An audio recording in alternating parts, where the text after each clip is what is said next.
gereja atau jemaat Tuhan sekarang hanya berorientasi terkait dengan kalau dia anak Tuhan dia mendapatkan berkat. Kalau dia anak Tuhan ya otomatis dia akan mendapatkan fasilitas sebagai anak Tuhan.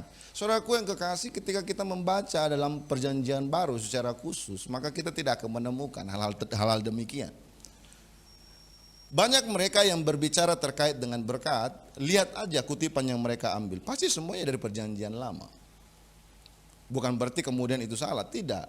Itu semua hanya sebagai pembuktian terkait mereka adalah umat pilihan Allah ketika bangsa Israel Tuhan menjanjikan terkait dengan tanah perjanjian. Tetapi ketika mereka sudah masuk ke dalam tanah perjanjian, mereka pun melupakan Tuhan.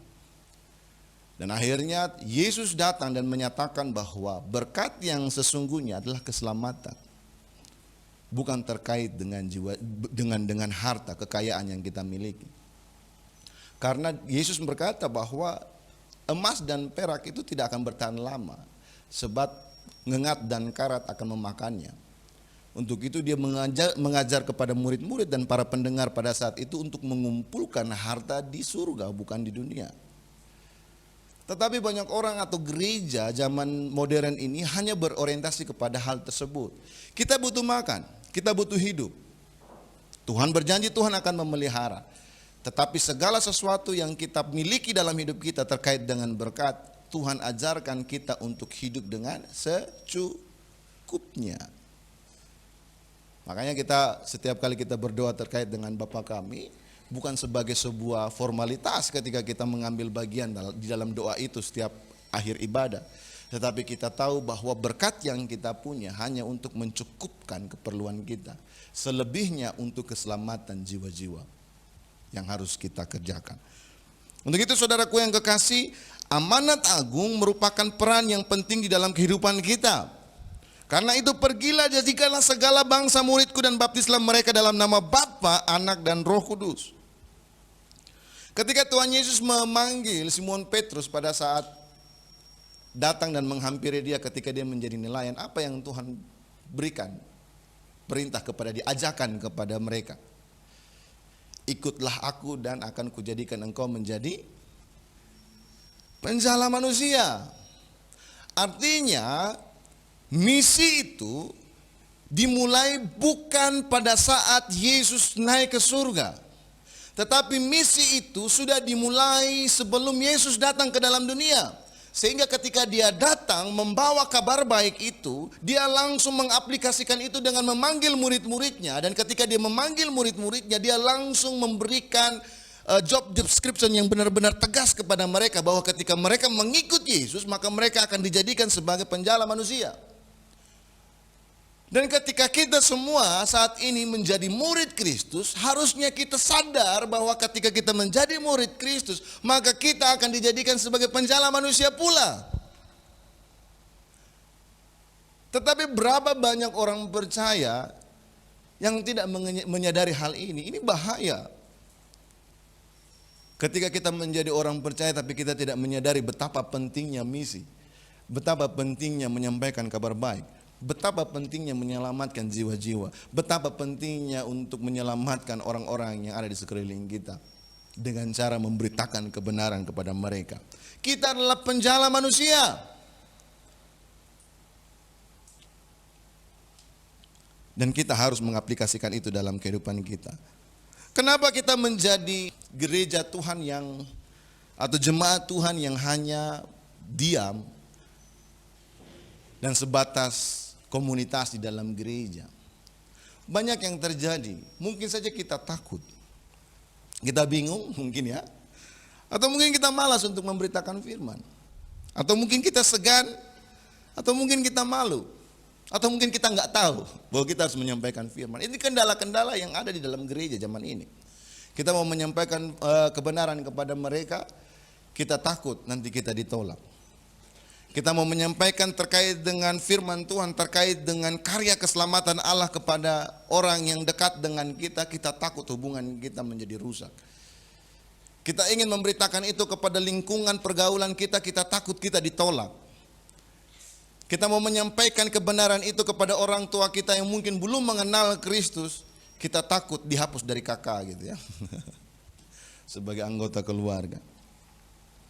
Atau mungkin kita bingung apa yang harus kita lakukan. Kalau mau, saya mau untuk menyampaikan kebenaran ini kepada orang tua saya, kepada teman saya, kepada lingkungan pergaulan saya gitu ya. Tapi bingung mau mulai dari mana. Apa yang harus saya lakukan? Nah, hari ini saya ingin mengajak kita untuk sama-sama belajar terkait dengan hal tersebut. Yang pertama yang harus kita lakukan adalah kita hidup di dalam doa. Mengapa doa itu penting? Kenapa? Karena yang kita hidupi di dalam kehidupan kita secara lahiriah berbeda dengan apa yang kita tidak lihat di alam yang lain, gitu loh. Ketika kita mau melakukan segala sesuatu, doa itu akan membantu untuk membuka atau mengubah atmosfer kerohanian, baik kemampuan kita untuk menyampaikan kebenaran maupun terjadinya peperangan rohani yang harus kita kerjakan. Seringkali ketika kita mau memulai sesuatu untuk memberitakan firman, mungkin kita lupa untuk memulainya dengan doa.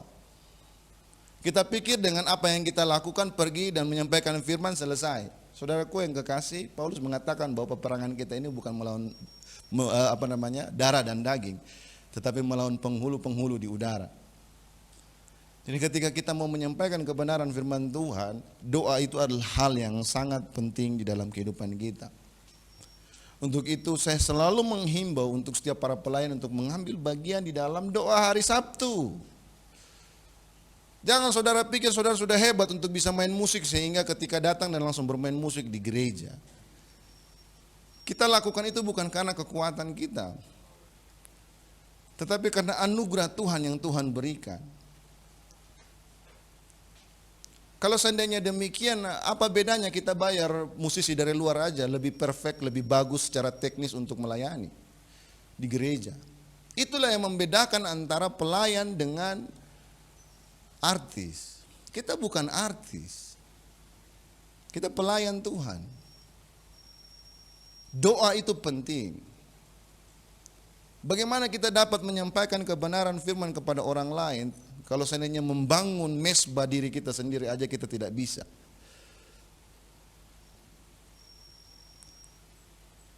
Doa itu penting, mengubah atmosfer roh kita maupun dalam pelayanan kita. Kita yang lemah, kita yang sulit, kita yang dalam persoalan, kita yang ada dalam masalah. Ketika kita masuk di dalam doa, doa akan memberikan atmosfer yang berbeda bagi kita untuk melakukan segala sesuatu di dalam kehidupan kita. Dan kepada mereka yang keras hatinya, doa akan melembutkan hati mereka, akan membuka hati mereka. Untuk itu saudaraku yang kekasih, sadari hal tersebut. One more person for Jesus itu dapat dimulai dengan berdoa. Nah, mengapa banyak orang percaya tidak mau berdoa bagi jiwa-jiwa? Doa, aku nggak punya waktu gitu ya. Saya selalu guyon gitu ya, waktunya nggak punya, tapi kalau main bareng punya waktunya gitu. Berdoa nggak punya, tapi sosial medianya update jalan lancar gitu ya, status WhatsAppnya jalan lancar gitu. Doa nggak punya waktu gitu ya, tapi upgrade, kejar poinnya jalan lancar gitu. Saudaraku yang kekasih, sadar hal ini bahwa doa itu begitu penting. Sama seperti kita bernafas, kan kita mengerti bahwa doa itu nafas orang percaya katanya. Ketika kita berhenti bernafas, maka kita mati. Begitu juga ketika kita berhenti berdoa, membangun hubungan yang intim dengan Tuhan, maka tubuh rohani kita pun juga akan mati. Untuk itu mari sadari hal ini lebih penting. Pentingkanlah doa daripada semua aktivitas-aktivitas yang tidak berguna itu.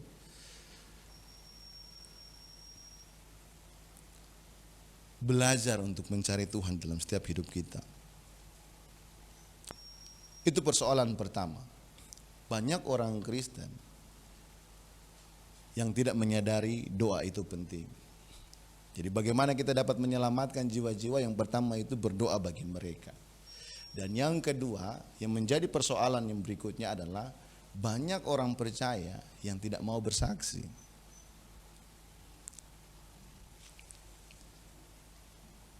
Mengapa demikian? Dan dari mana kita dapat mengujinya? Sederhana. Semua orang Kristen ya di sini ya. Yang punya akun sosial media siapa aja? Coba tracking 6 bulan ke belakang, pemberitaan atau kesaksian terkait dengan kebaikan Tuhan di dalam status media sosial kita itu kapan terakhir kali kita sampaikan di situ?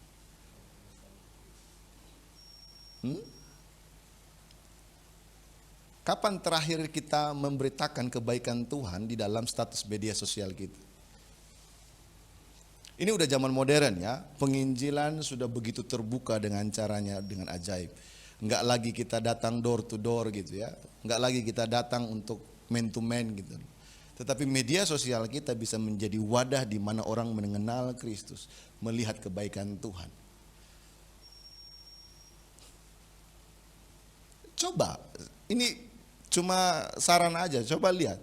Kalau saya adalah orang percaya yang suka memberitakan firman, menyampaikan kebaikan Tuhan kepada orang-orang di sekeliling kita, coba cek status media sosial kita, tracking aja 6 bulan ke belakang. Kapan terakhir kita memuji atau memuliakan Tuhan di dalam status media sosial kita? Dari situ kita bisa tahu orientasi kita sebenarnya apa, gitu ya. Nah, orang Kristen di zaman saat ini, di zaman modern ini, jarang sekali untuk mau bersaksi kepada orang lain. Kita punya lembaga sosial yang begitu banyak, begitu hebat, begitu luar biasa. Dan banyak juga yang memberitakan firman di dalam aktivitas mereka. Tapi banyak juga orang hanya terbatas dengan kegiatan sosial saja, melakukan kebaikan saja. Saudaraku yang kekasih, kebaikan itu perlu dan penting, harus terpancar dari kehidupan orang percaya. Tapi bagi mereka untuk bertemu dengan keselamatan, maka harus ada pemberitaan di situ.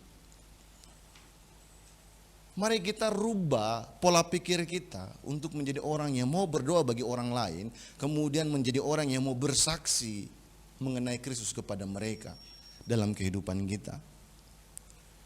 Kita tidak tahu caranya bagaimana untuk bersaksi atau menginjil. Dari mana, mengapa, siapa, bagaimana, di mana, untuk apa, kemana, bingung. Mau mulainya tuh bingung gimana. Ada yang enggak bingung? Saya kemarin beberapa waktu yang lalu ya, 3 hari yang lalu atau 4 hari yang lalu, teleponan sama teman kuliah saya di Bandung.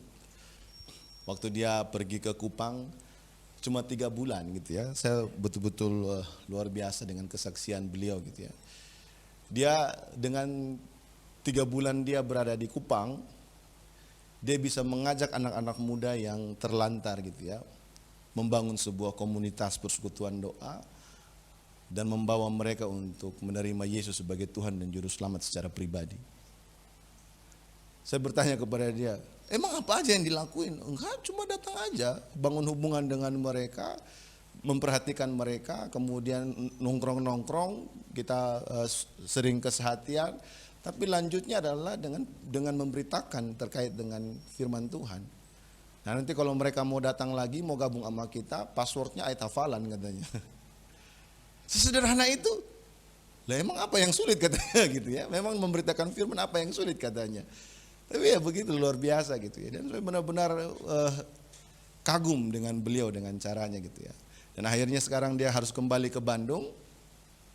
Persekutuan di sana berkembang dengan sendirinya, dengan digembalakan oleh dia dari jauh gitu ya. Saya berkata kepada dia, kalau gabung dengan GBI udah bisa di gereja tuh. Karena GBI nggak terlalu sulit gitu ya. Tapi ya begitu, di mana kita berada ketika kita melihat mereka yang terlantar, harusnya kita memiliki hati untuk menyelamatkan mereka. Nah, bagaimana supaya kita bisa tahu cara untuk bersaksi dan menginjil. Untuk itu saya ajak kita untuk melihat strategi bagaimana Tuhan mengutus 70 murid untuk menyampaikan kabar Injil kepada mereka, kepada orang-orang di sekitar. Kita buka Lukas pasal 10 ayat 1 sampai ayat yang ke-11.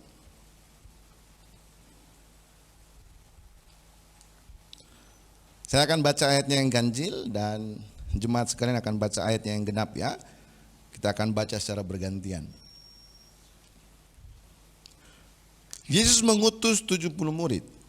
Kemudian pada hari itu Tuhan menunjuk 70 murid yang lain, lalu mengutus mereka berdua-dua mendahuluinya ke setiap kota dan tempat yang hendak dikunjunginya.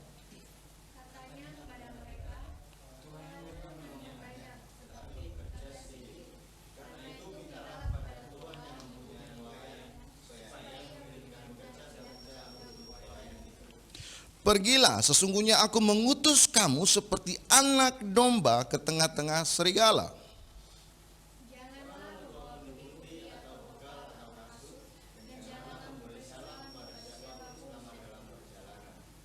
Kalau kamu memasuki suatu rumah, katakanlah lebih dahulu damai sejahtera bagi rumah itu, rumah ini.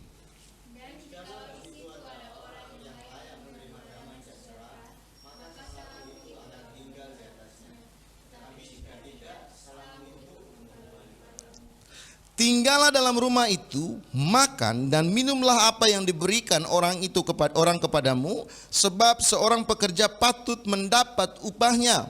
Janganlah berpindah-pindah rumah.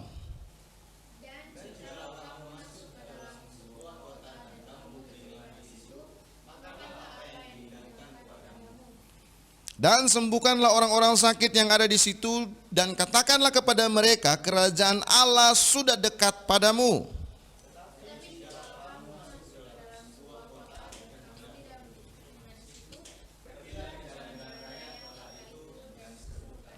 Juga debu kotamu yang melekat pada kaki kami kebaskan di depanmu, tetapi ketahuilah ini, kerajaan Allah sudah dekat.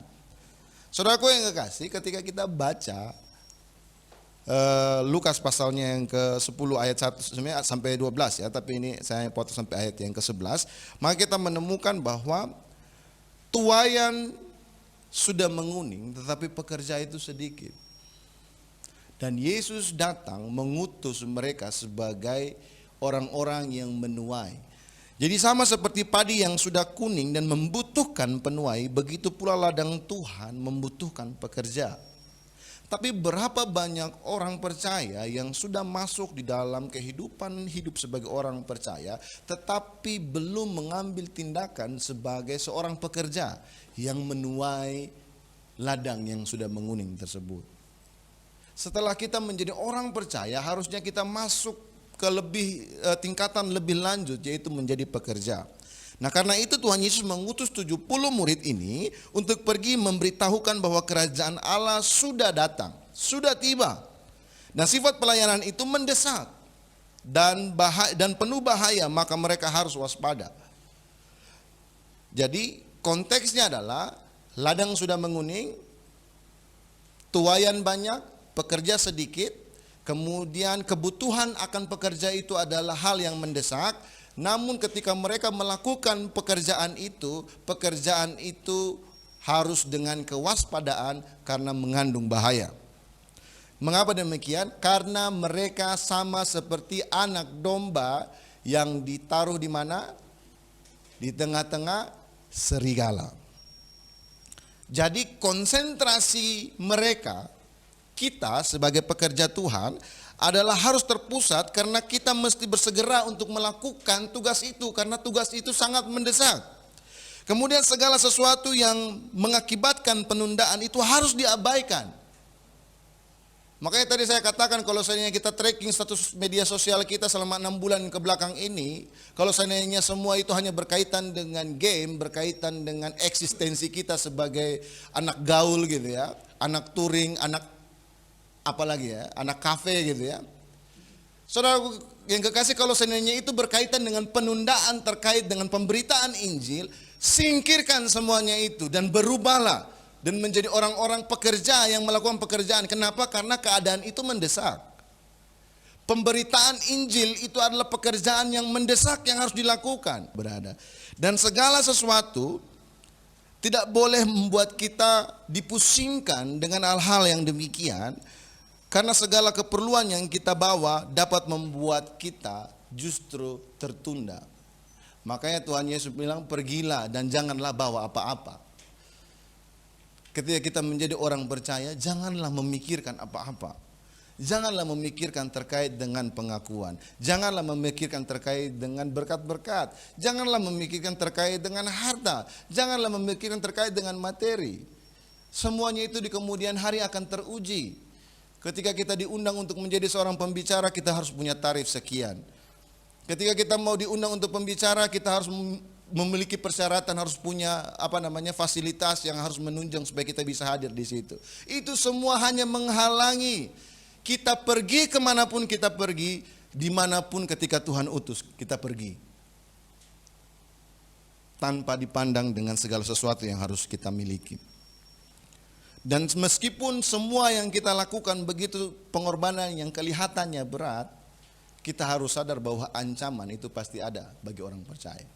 Sama seperti keadaan kita hidup di tengah-tengah serigala, gitu ya. Nah, untuk itu yang pertama adalah berdoa bagi jiwa-jiwa. Kalau Anda mau memulai untuk menginjili, Anda mau memulai untuk melakukan misi dalam hidupmu sebagai orang percaya, maka yang pertama adalah berdoa bagi jiwa-jiwa.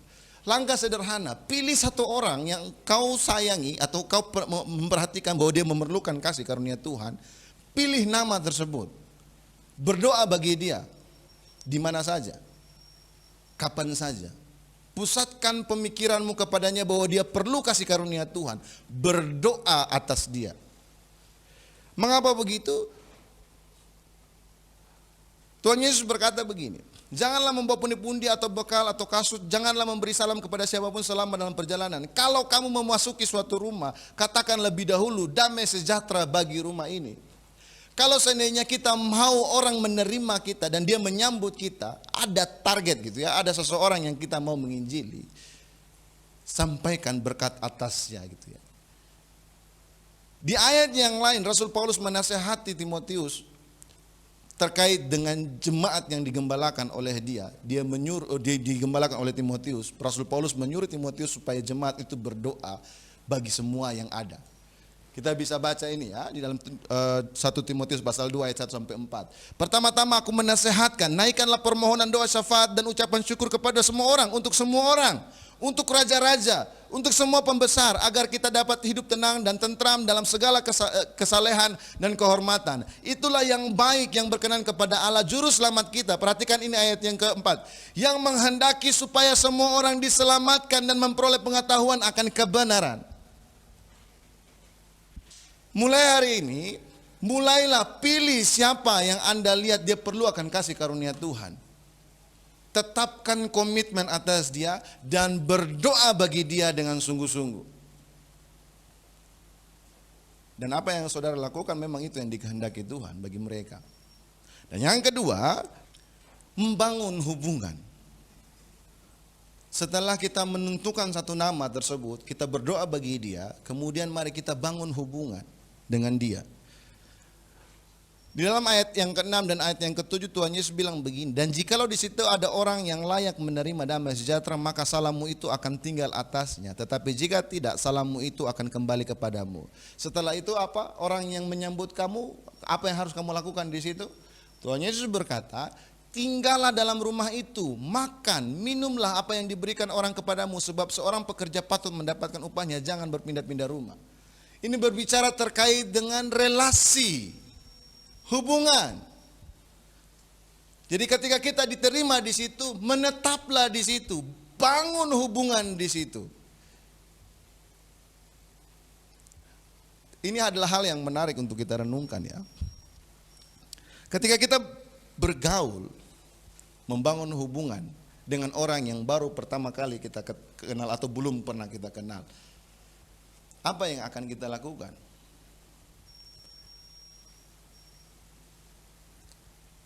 Biasanya apa yang dilakukan? ngajak nongkrong. Ya. Nah, ketika kita ngajak nongkrong itu apa yang kita lakukan ketika di tongkrongan?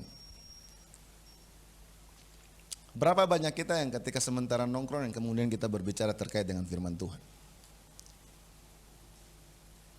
Jawab dalam hati aja ya.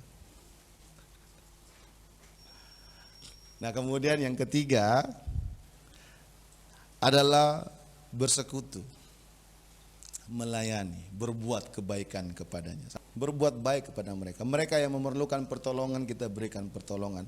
Untuk itulah maka Tuhan Yesus berkata ini, dan jikalau kamu masuk ke dalam sebuah kota dan kamu terima di situ, makanlah apa yang dihidangkan kepadamu dan sembuhkanlah orang-orang sakit yang ada di situ, dan katakanlah kepada mereka, kerajaan Allah sudah dekat.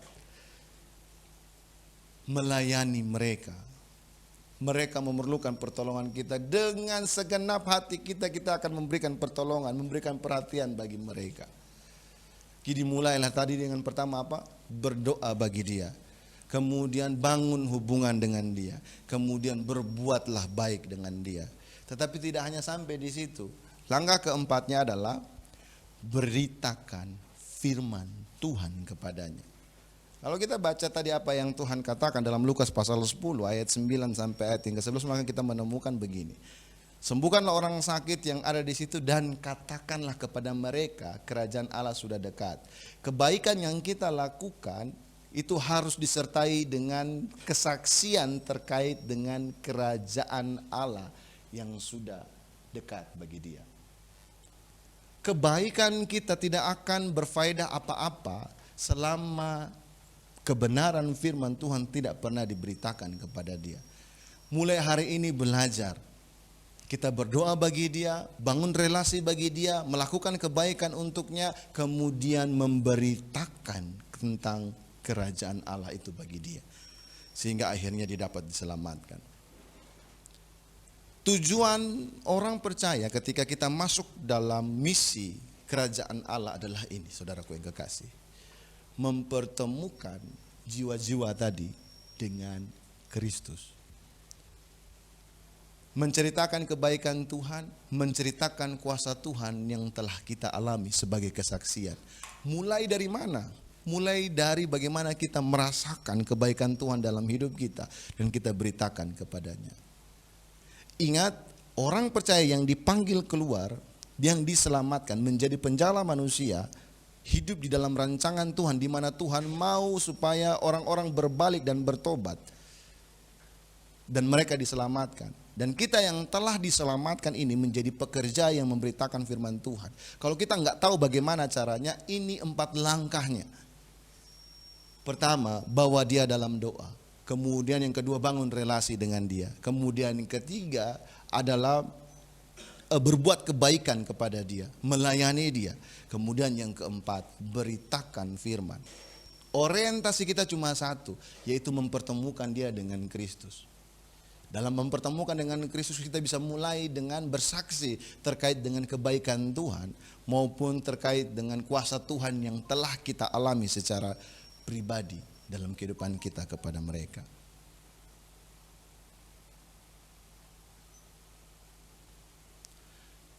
Satu jiwa bagi Kristus itu bukan hal yang mustahil. Mari kita belajar dan sadar akan hal ini, bahwa kita adalah pekerja Tuhan. Ladang sudah menguning, pekerja sedikit. Ini hal yang mendesak.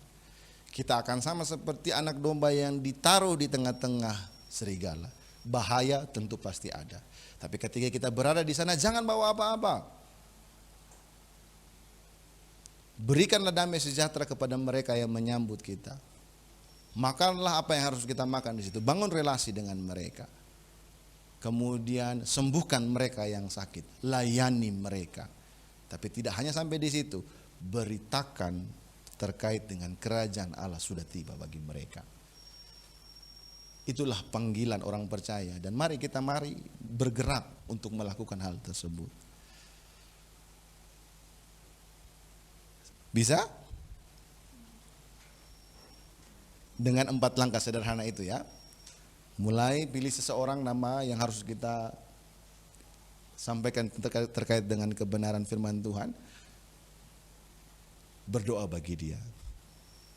bangun relasi dengan dia, layani dia, kemudian beritakan firman bagi dia. Jadi jangan lagi bingung dan bertanya, terus bagaimana cara untuk melakukan pekabaran Injil? Mulailah dengan 4 langkah tadi. Mari kita satu di dalam doa. Bapa, kami sungguh bersyukur Tuhan untuk kebaikan Tuhan yang telah Tuhan kerjakan dalam hidup kami. Terima kasih untuk firman Tuhan yang telah kami dengarkan hari ini Tuhan. Kami adalah orang percaya, orang-orang yang telah dipanggil Tuhan, diselamatkan Tuhan. Namun dalam kehidupan kami masih hidup dengan gaya hidup kami yang lama Tuhan.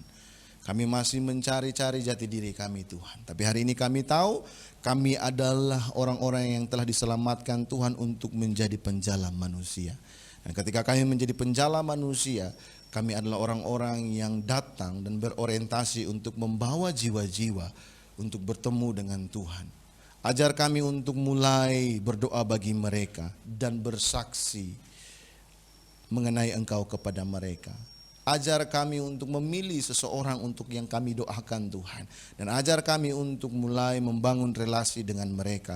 Dan ajar kami untuk melakukan kebaikan kepada mereka. Dan berikan kami keberanian untuk memberitakan kabar mengenai Engkau Tuhan kepada mereka Tuhan.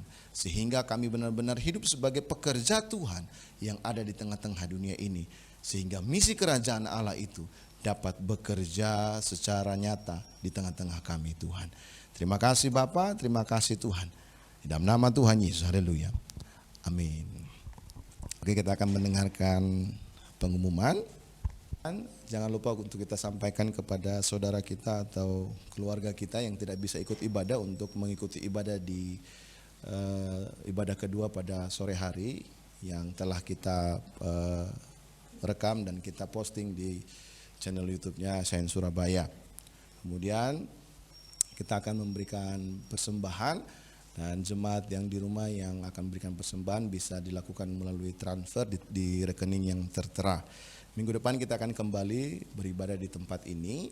Kemudian seperti biasa juga ibadah keduanya jam 7 malam. Kemudian hari Sabtu ada persekutuan doa dan saya harap untuk tim yang melayani untuk bisa mengambil bagian ya di dalam persekutuan doa ini hari Sabtu jam 7 malam di tempat ini. Bahwa bahaya terkait dengan COVID-19 ini bukan hanya cuma wacana. Sudah ada beberapa korban yang mungkin kita kenal terjadi di depan mata kita gitu ya. Kalau kita masih menganggap bahwa hal itu adalah hal yang sepele, apakah harus kita alami sendiri atau keluarga kita yang mengalaminya baru kita bisa menyadarinya. Kelemahan penanganan COVID-19 di Indonesia adalah masalah masyarakatnya yang enggak patuh dengan protokol kesehatan. Untuk itu kita sebagai orang percaya yang bertanggung jawab sebagai warga negara Indonesia, maka kita melatih diri untuk disiplin dan menaati protokol kesehatan yang ada. Kalau kita nggak bisa ngelakuin apa-apa untuk membantu bangsa ini terkait dengan COVID-19, mungkin kita bisa membantu dengan cara kita taat terhadap protokol yang ada ya. Jadi gunakan masker kemanapun kita pergi dan senantiasa untuk membudayakan cuci tangan sebelum masuk ke dalam sebuah tempat atau setelah kita pulang dari kerja atau sekolah atau nongkrong, bersihkan diri sebelum kita masuk ke dalam rumah. Itu saja pengumumannya. Kita akan memberikan persembahan. Mari kita satu di dalam doa. Bapak yang baik, terima kasih Tuhan untuk kebaikan Tuhan bagi kami. Terima kasih untuk firman-Mu. Terima kasih untuk ibadah pada siang hari ini Tuhan. Kami akan memberikan persembahan, kiranya Tuhan memberkati persembahan ini sehingga persembahan ini bisa dipakai untuk pekerjaan kemuliaan Tuhan melalui gereja ini Tuhan. Bagi jemaat Tuhan, kiranya juga Tuhan yang memberkati setiap jemaat dengan kerelaan sehingga kami pun dapat bisa memberikan dengan hati yang penuh dengan ucapan syukur Tuhan. Terima kasih Bapa, di dalam nama Tuhan Yesus, haleluya. Amin. Kami memuji kebesaran-Mu, Engkau ajaib Tuhan, ajaib Tuhan, Engkau sungguh ajaib Tuhan, ajaib Tuhan. Kami memuji kebesaran-Mu, memuji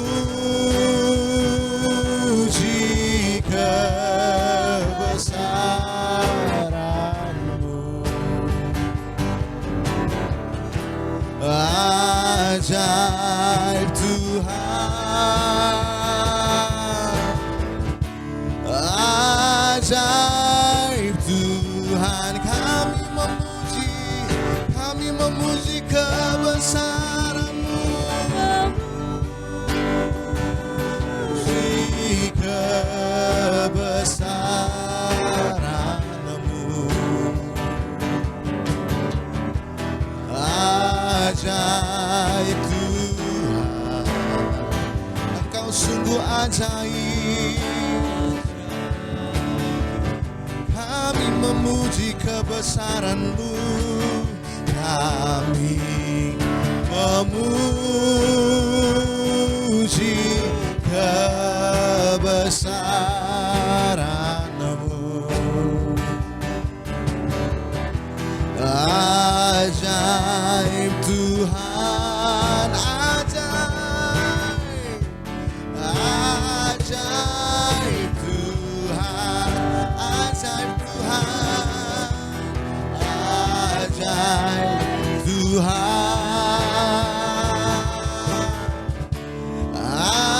ajaib Tuhan.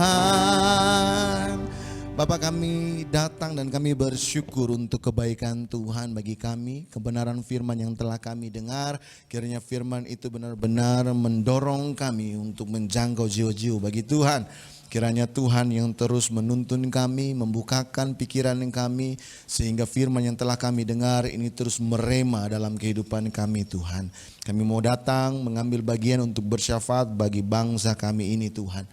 Bapak, ketika kami berada di tengah-tengah pandemi COVID-19 ini Tuhan, kami sungguh percaya ini adalah saat di mana kami benar-benar bergantung kepada Tuhan. Untuk itu kami datang di hadapan Tuhan, kami mau berdoa bagi keadaan bangsa ini Tuhan. Kami berdoa bagi pemimpin-pemimpin bangsa ini Tuhan. Kiranya Tuhan memberkati setiap para pemimpin yang ada di tengah-tengah bangsa ini, mulai dari presiden, wakil presiden, para menteri dan jajarannya, bahkan sampai kepada badan-badan penanggung jawab penanggulangan COVID ini Tuhan. Kiranya Tuhan memimpin mereka, memberikan hikmat bagi mereka, sehingga mereka dapat mengambil kebijakan dan membuat peraturan yang baik, sehingga akhirnya bangsa ini dapat melewati pandemi COVID-19 ini Tuhan dengan baik Tuhan. Kami berdoa secara khusus bagi tim kesehatan, tim medis yang berjibaku untuk merawat dan juga menanggulangi, bahkan meneliti terkait dengan dengan vaksin ini juga Tuhan. Kiranya Tuhan memberkati mereka, menjaga mereka, melindungi mereka, memberikan penghiburan bagi mereka, memberikan kekuatan bagi mereka, kesabaran bagi mereka, sehingga mereka bisa melewati semuanya ini Tuhan dengan baik, dan mereka pun bisa melewati dengan selamat Tuhan. Yang berdoa secara khusus bagi masyarakat Indonesia sendiri Tuhan. Kiranya Tuhan, apa yang sementara ini terjadi, kiranya Tuhan memimpin kami Tuhan untuk mengambil bagian, mendisiplinkan diri kami sendiri juga Tuhan di dalam mematuhi protokol kesehatan yang telah dibuat oleh pemerintah, sehingga kami bisa membantu bangsa ini untuk melewati pandemi COVID-19 ini juga Tuhan. Bapak, kami berdoa secara khusus bagi setiap jemaat Tuhan yang hari ini tidak bisa ikut ibadah, yang dalam keadaan sakit. Tuhan jamah, Tuhan pulihkan, Tuhan sembuhkan di dalam nama Tuhan Yesus. Kami berdoa secara khusus untuk Ibu Adam dan keluarga Tuhan, mereka yang mengalami kehilangan anaknya Tuhan. Kiranya Tuhan sebagai Bapa atas mereka Tuhan, menjamah mereka, berikan kekuatan, berikan penghiburan bagi keluarga Tuhan, sehingga semuanya bisa mereka lewati dengan tetap percaya kepada Tuhan, penyertaan Tuhan, perlindungan Tuhan atas mereka. Kami berdoa secara khusus untuk kedua anaknya yang masih kecil juga Tuhan, dan istrinya juga Tuhan. Tuhan menjamah, menjaga mereka, melindungi mereka, sehingga mereka bisa melewati situasi-situasi ini Tuhan, tanpa meragukan kebaikan Tuhan atas mereka Tuhan. Terima kasih Tuhan, secara khusus untuk jemaat Zagiran juga kami sebagai keluarga, kami berdoa untuk Tuhan terus memberkati mereka dan memberikan kekuatan bagi mereka. Kami berdoa secara khusus untuk Pak Eko yang sementara ini masih di dalam masa pemulihan juga dari COVID-19 ini. Tuhan memberikan jamahan-Mu, berikan kekuatan, berikan penghiburan sehingga beliau pun juga bisa melewati semuanya ini dengan jamahan Tuhan, perlindungan Tuhan, penyertaan Tuhan atas beliau Tuhan. Terima kasih Bapak, terima kasih Tuhan. Kami berdoa secara khusus bagi anak-anak kami yang sementara ini mengalami masa studi harus dengan cara online. Kiranya Tuhan memberkati mereka, berikan kekuatan bagi mereka, kesabaran bagi mereka, sehingga mereka dapat bertanggung jawab atas diri mereka sendiri Tuhan. Bagi Vena, bagi Grace yang akan menghadapi ujian akhir nasional Tuhan, semua masa persiapan yang telah mereka siapkan, Tuhan memberkati mereka, Tuhan memimpin mereka, berikan hikmat bagi mereka sehingga mereka bisa melewati ini dengan baik Tuhan, sehingga mereka bisa mendapatkan hasil yang terbaik juga. Masa depan mereka kami taruh ke dalam tangan Tuhan, Tuhan yang menuntun mereka sehingga mereka dapat menangkap panggilan Tuhan dalam hidup mereka, sehingga mereka bisa bertumbuh dan masuk ke dalam rancangan Tuhan dalam hidup mereka untuk masa depan mereka. Bagi jemaat yang memiliki pekerjaan, Tuhan memberkati mereka Tuhan. Yang memiliki usaha, Tuhan juga memberkati Tuhan. Terima kasih Bapak, terima kasih Tuhan. Mari jemaat Tuhan angkat kedua tangan dan terima berkat dari Tuhan. Tuhan memberkati engkau dan melindungi engkau. Tuhan menyinari engkau dengan wajahnya dan memberi engkau kasih karunia. Tuhan menghadapkan wajahnya kepadamu dan memberi engkau damai sejahtera. Dan ketahuilah berkat dari Allah Bapa, kasih karunia di dalam Kristus Yesus Tuhan yang hidup, dan persekutuan yang indah, yang intim bersama-sama dengan Roh Kudus akan menyertai kita semua dari hari ini sampai kedatangan Tuhan yang kedua kali.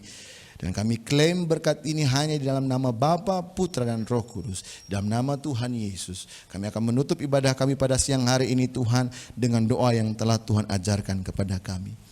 Bapa kami yang di surga, dikuduskanlah namamu, datanglah kerajaanmu, jadilah kehendak-Mu di bumi seperti di surga. Berikanlah kami pada hari ini makanan kami yang secukupnya, dan ampunilah kami akan kesalahan kami, seperti kami juga mengampuni orang yang bersalah kepada kami. Dan janganlah membawa kami ke dalam pencobaan, tetapi lepaskanlah kami daripada yang jahat. Karena Engkau yang punya kerajaan, kuasa dan kemuliaan sampai selama-lamanya. Amin. Silakan duduk kembali dan saya berikan kesempatan bagi kita untuk mengambil waktu teduh di hadapan Tuhan.